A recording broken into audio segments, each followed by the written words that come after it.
मैं हमारे बीच मौजूद डॉक्टर आदर्श चौधरी जी को, जो एलपीसी इंटरनेशनल स्कूल के मैनेजर हैं, उनसे निवेदन करता हूं कि आप स्टेज पर आएं और अपने शब्दों से हम सबको मैसेजेस देने का काम करें। मैं आप सबसे निवेदन करता हूं कि एक बार जोरदार तालियों से सर का स्वागत करें। और इसके बाद हम अपने उन स्टूडेंट्स को अवार्ड देने का काम करेंगे और सर के हाथों से अवार्ड देने का काम करेंगे जिन्होंने परफॉर्मेंसेस दी हुई हैं। बहुत बहुत धन्यवाद संचालक महोदय। आज हम सभी इस टांडा नगरी के समीप जगत पब्लिक स्कूल के पावन प्रांगण में आज इस जगत पब्लिक स्कूल के वार्षिक उत्सव के कार्यक्रम में हम सभी उपस्थित हैं। इस कार्यक्रम में उपस्थित इस विद्यालय के आदरणीय मैनेजिंग डायरेक्टर श्री राम जगत वर्मा जी, आदरणीय हमारे प्रधान संघ के जिलाध्यक्ष, हम सभी के अभिभावक आदरणीय श्री सियाराम वर्मा जी, इस विद्यालय के प्रबंधक छोटे भाई अभिषेक जी, रवि गोलू जी, और अभी इस कार्यक्रम के मुख्य अतिथि डॉक्टर जेके वर्मा जी जो अभी चले गए हैं, उनकी बातों को भी आपने सुना। विद्यालय का यहाँ समस्त स्टाफ मौजूद है, उनके अभिभावक भी यहाँ मौजूद हैं और प्यारे नन्हे मुन्ने बच्चों, मैं आज इस वार्षिक उत्सव में आप सभी अपने पूरे एक साल का जो लेखा जोखा है उसको प्रस्तुत करने के लिए आप सभी यहां पर उपस्थित हुए हैं। पूरे एक साल की झलक आज इस मंच पर हम सभी को दिख रही है। इसके पीछे 365 दिन लगातार अनवरत इस विद्यालय के स्टाफ ने, आप अभिभावकों ने, विद्यालय के प्रबंध तंत्र ने, सबने अपने कीमती समय को दिया है और जिस कारण आज यहाँ एक मनमोहक प्रस्तुति इस विद्यालय के वार्षिक उत्सव में हो रही है। आज के दिन मैं बधाई देना चाहूंगा उन विद्यार्थियों को भी जिनको अपने अपने क्षेत्र में उत्कृष्ट योगदान के लिए आज पुरस्कार मिलना है। उन सभी को बधाई, और उन सभी बच्चों को जिनको नहीं मिला है, जो इस क्रम में थे कि मिल सकता था लेकिन कोई किसी 1 नंबर से, 2 नंबर से, 5 नंबर से या किसी अन्य एक्टिविटी में छूट गया है, उन सबको भी मेरी शुभकामनाएं कि आप सभी बच्चों को नेक्स्ट ईयर के लिए तैयारी करनी है। पुरस्कार वो पाता है जो जीतता है, लेकिन जीतने के लिए अभी डॉक्टर जेके वर्मा जी ने एक बहुत बड़ी बात कही कि हम सभी को अपने हार को स्वीकार करना आना चाहिए। हार का मतलब जिंदगी से हार नहीं होता है, हार कहीं भी होगी। किसी भी टीम में इतनी बड़ी संख्या होती है, जीतते कोई एक है, एक जो जीतता है वो विजेता होता है, लेकिन उस विजेता बनने के लिए हम सभी को लगातार एक निरंतर उद्देश्य के साथ काम करना चाहिए। ये मैं उन बच्चों को शुभकामनाएं दूंगा कि जो लोग नहीं पाए हैं वो अगले वर्ष प्राप्त करें। ऐसी शुभकामनाओं के सहित विद्यालय के सभी बच्चों को ढेर सारा आशीर्वाद। आज विद्यालय का वार्षिक उत्सव का कार्यक्रम है। बच्चे जो हम लोगों भी अभी अपने बाल्यकाल को छोड़ के आज अभिभावक की भूमिका में आए हैं, जब कभी 10 साल 15 साल पीछे जाते हैं तो हम सभी भी इन बच्चों की तरह विद्यालय जाते थे और यही एक्टिविटी करते थे जो आज बच्चे कर रहे हैं। लेकिन आज का समय बदला है, ये भारत बदल रहा है, पूरा विश्व बदल रहा है, तेजी के साथ हर सेक्टर में आगे बढ़ रहा है। आज के बच्चे बहुत ज्यादा, उनमें टैलेंट की भी बहुत ज्यादा, उनके अंदर बहुत टैलेंट है जो हम सभी के समय में नहीं हुआ करती थी। हम सभी के समय में हम सभी जब मंच पर आते थे तो हम लोगों के पैर हिलते थे, हाथ कपकपाते थे और आवाज नहीं निकलती थी। लेकिन आज ये छोटे छोटे बच्चे वही परिवेश, वही परिवार, वही समाज और बहुत ही जिम्मेदारी के साथ वो आते हैं और मंच पे अपनी प्रस्तुति देते हैं और समाज में बेधड़क होकर अपनी आवाज कहते हैं, अपनी बात को कहते हैं। ये बदलते परिवेश का समय है, ये बदले हुए जनरेशन का समय है। इस जनरेशन को हमें समझना होगा, इस बदलते हुए परिवेश को हमें समझना होगा। इंग्लिश का एक वर्ड है अपडेट। हम सभी को लगातार अपडेट होना होगा, चाहे वो विद्यालय का प्रबंध तंत्र हो, चाहे विद्यालय के अध्यापक हो, चाहे बच्चे हो, चाहे वो गार्जियन हो।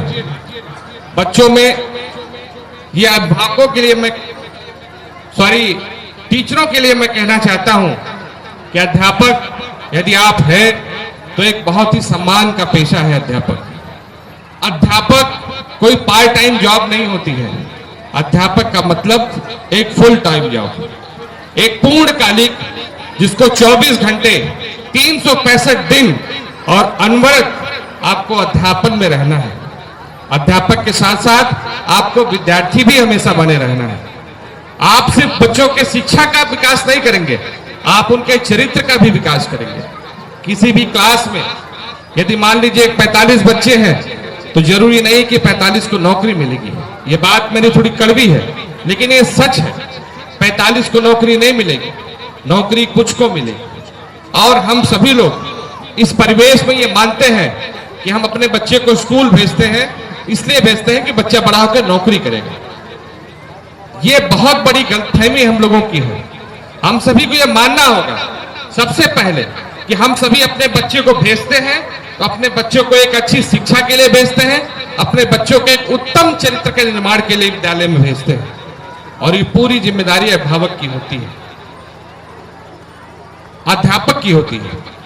अध्यापक एक बहुत कठिन पेशा है। इस दुनिया का सबसे कठिन पेशा अध्यापक है। मुझे एक किसी लेखक की बात बहुत अच्छी तरीके से याद है, मुझे उसका नाम याद नहीं है, लेकिन वो बता रहे थे कि अगर कभी कोई डॉक्टर गलती कर जाएगा तो बहुत होगा, एक पेशेंट की मृत्यु हो जाएगी। कोई इंजीनियर गलती करेगा तो जिस सामान को वो बना रहा है वो सामान खराब हो जाएगा।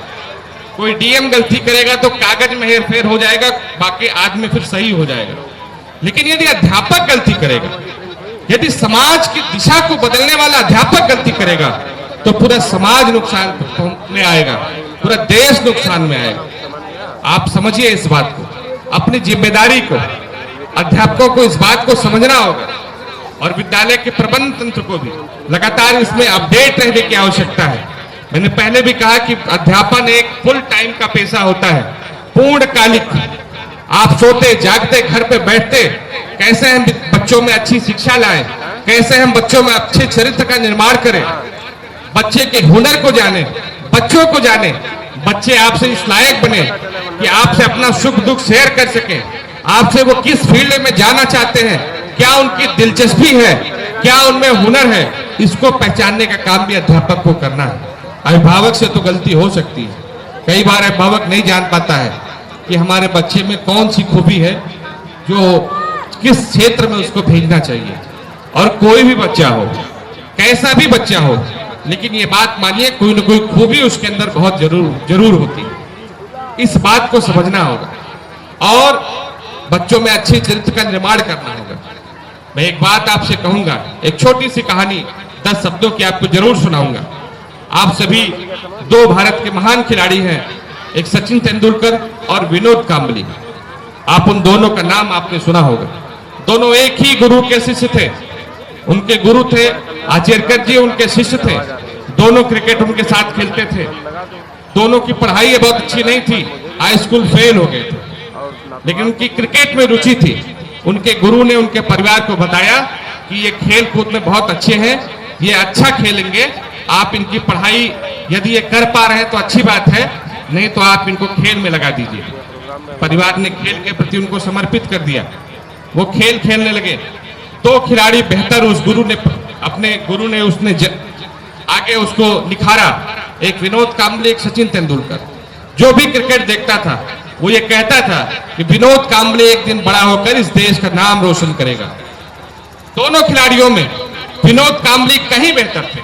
जो लोग क्रिकेट की समझ रखते हैं वो भी जानते होंगे कि विनोद कांबली में हुनर ज्यादा था, लेकिन विनोद कांबली में गुरुजी ने एक कमी रह गई थी उनसे, चरित्र का निर्माण नहीं हो पाया था अच्छे ढंग से।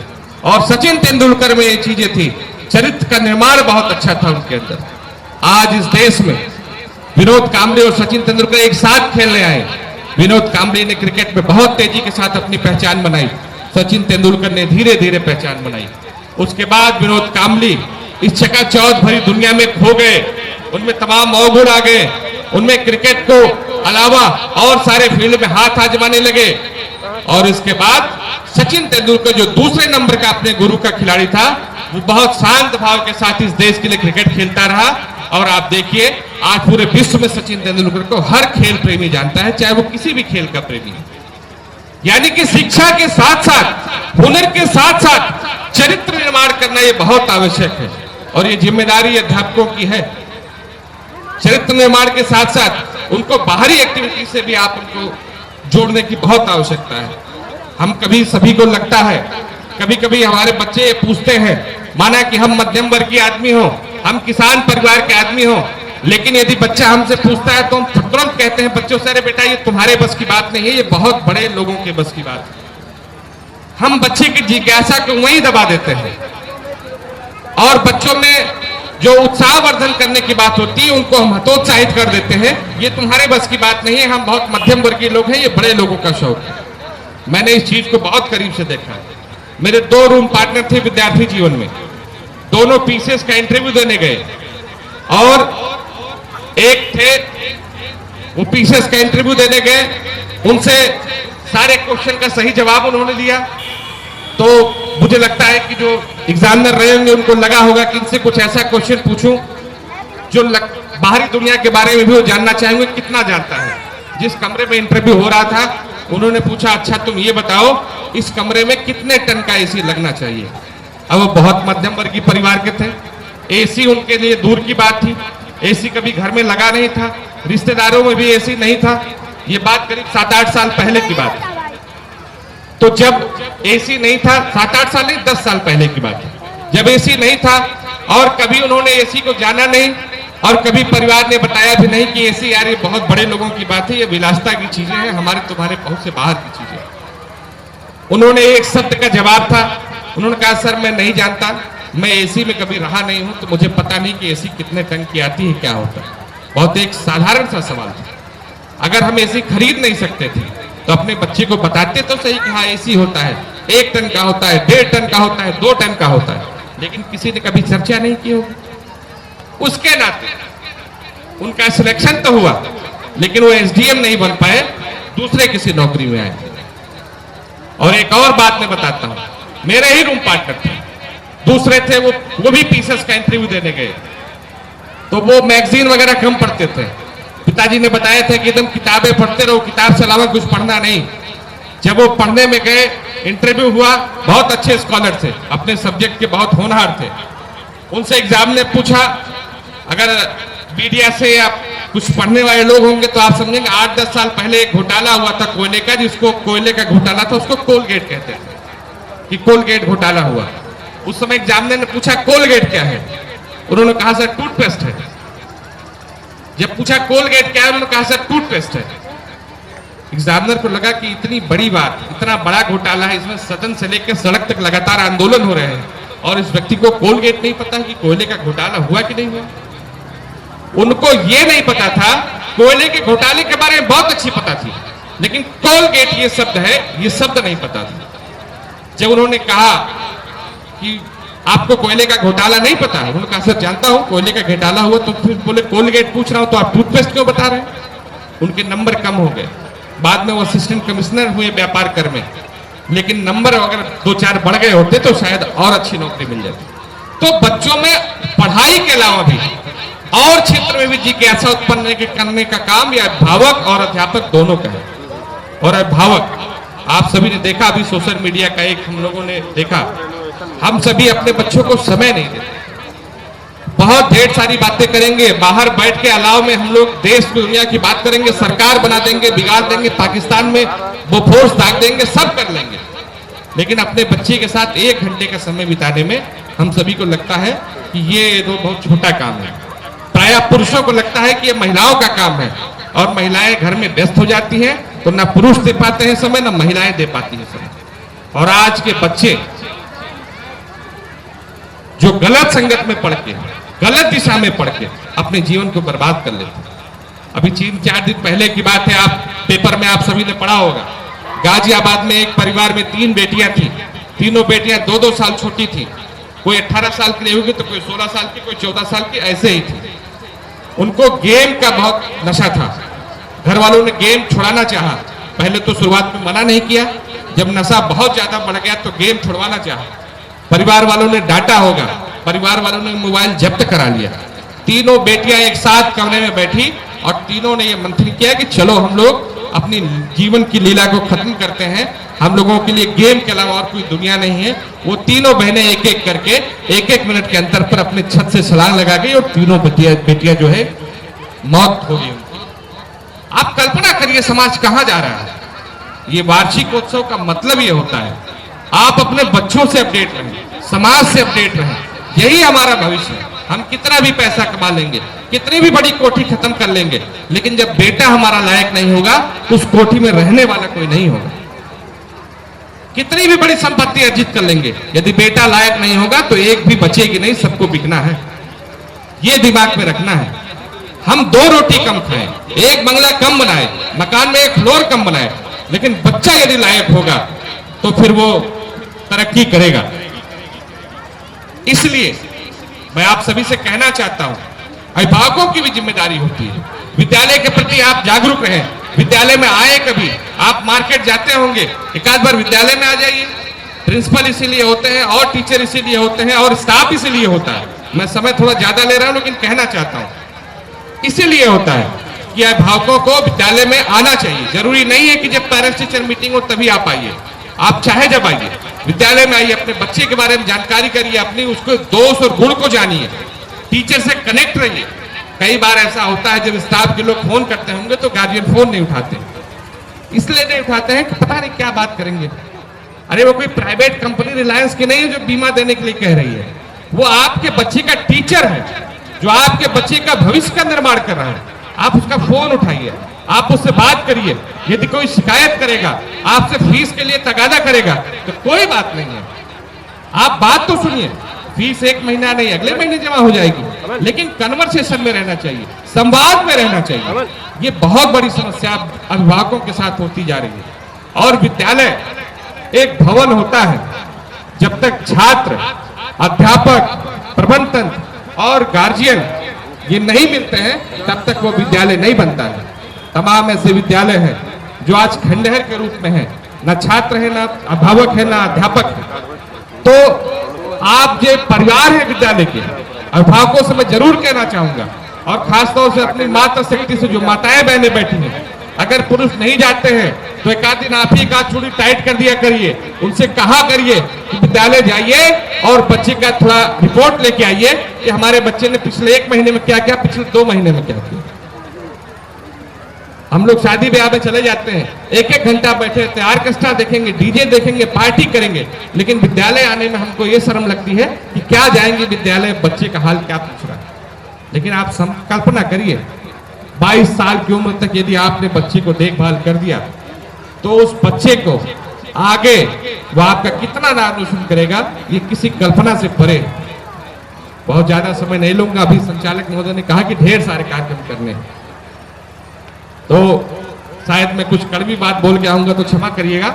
लेकिन आज के दिन इन बच्चों ने जो एक पूरे अपने साल की जो तैयारी की है, इस तैयारी के लिए मैं विद्यालय के समस्त स्टाफ को, नन्हे मुन्ने बच्चों को और आप सभी अभिभावकों को मैं बधाई देता हूँ, शुभकामनाएं देता हूँ। जय हिंद, जय भारत, बहुत बहुत धन्यवाद। बहुत बहुत शुक्रिया। मुश्किल कोई आन पड़ी तो घबराने से क्या होगा, जीने की तरकीब निकालो, मर जाने से क्या होगा, और सब सब सब मिलकर आवाज उठाएं तो कुछ चांद पे रोब पड़े।